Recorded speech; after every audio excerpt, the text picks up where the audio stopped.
Hi, welcome to Viji's info.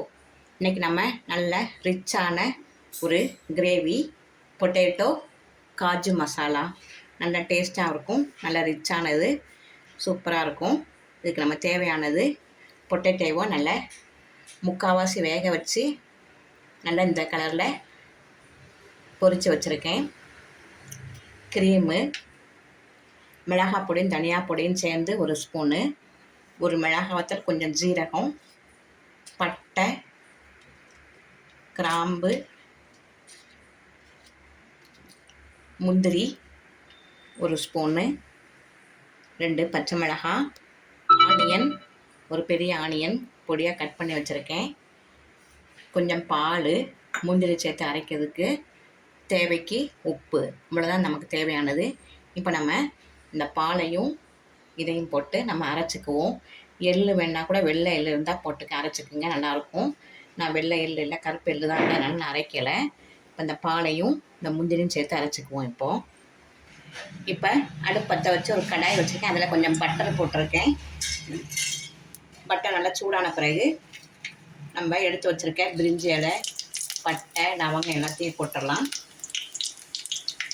ஜீரகத்தை கொஞ்சம் நல்லா press பண்ணி போடுங்க, நல்லா வாசமாக இருக்கும்.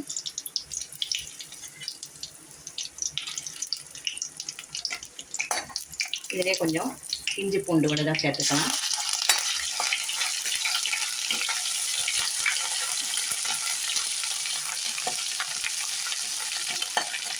இது நல்லா வதங்கின உடனே ஆனியனை கட் பண்ணி வச்சுருக்கோம் இல்லையா, அதை போட்டுடலாம்.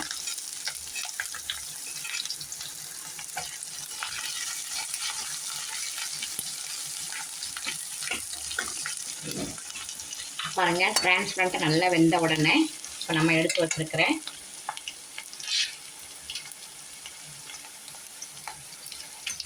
கிழங்கு பொட்டேட்டோவை போட்டுடலாம். முக்கால் பதத்துக்கு வேக வச்சு கொஞ்சம் நல்லா பொரித்து வச்சுக்குங்க, அப்போ தான் நல்லா கிறிஸ்பியாக இருக்கும்.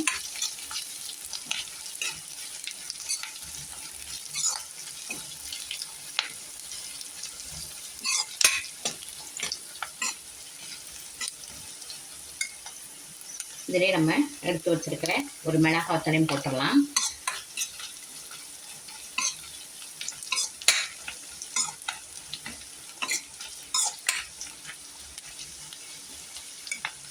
இப்போ தனியாவும் மிளகாத்தூளும் சேர்ந்து எடுத்து வச்சுருக்கேன் ஒரு ஸ்பூனு, அதையும் கலந்துடலாம்.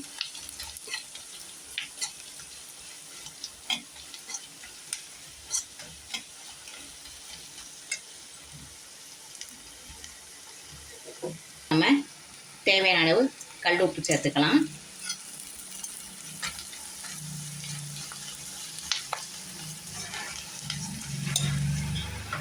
இதில் கொஞ்சம் தண்ணி விட்டு நல்லா மசாலா கலவையெல்லாம் வாசம் போகிற மாதிரி வதக்கிக்குவோம்.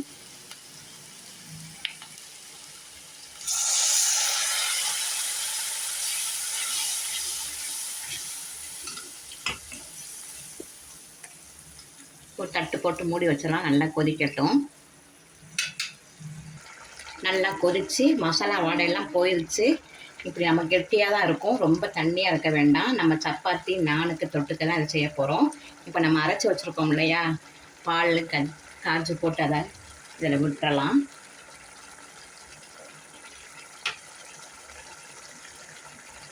இதிலேயே பச்சை மிளகாய், முந்திரி, பால் விட்டு அரைச்சி வச்சுருக்கேன், இதை விட்டுறலாம்.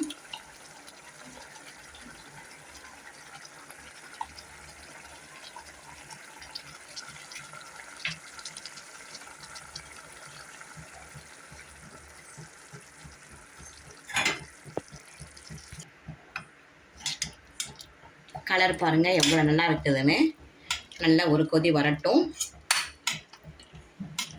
நல்ல ரிச்சான ஒரு கிரேவி ரெடி ஆயிடுச்சு. நல்ல டேஸ்ட்டாக இருக்கும், நல்லா ஃபில்லிங்காக இருக்கும். சப்பாத்திக்கு நானுக்கெலாம் வச்சு சாப்பிட்டோம்னா அவ்வளோ டேஸ்ட்டாக இருக்கும். கட்டாயம் உங்கள் வீட்டில் செய்யுங்க.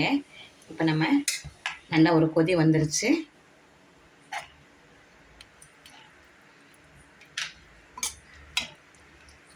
இப்போ ஃப்ரெஷ் க்ரீமை எடுத்து இதில் போட்டு நம்ம ஒரு கொதி வந்தோடனே ஸ்டவ் ஆஃப் பண்ணிடலாம்.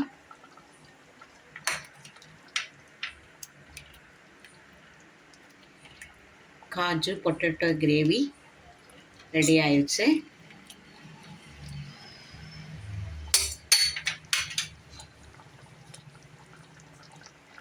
நல்லா கொதி வந்துருச்சு. இப்போ நம்ம ஸ்டவ் ஆஃப் பண்ணிடலாம்.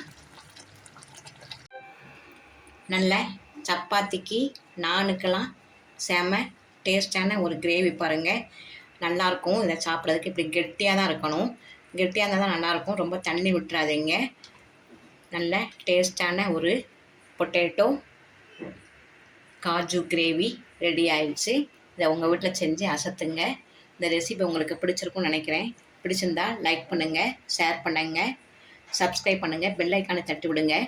மற்றும் ஒரு நல்ல ரெசிபி உங்களை சந்திக்கிறேன். பாய்.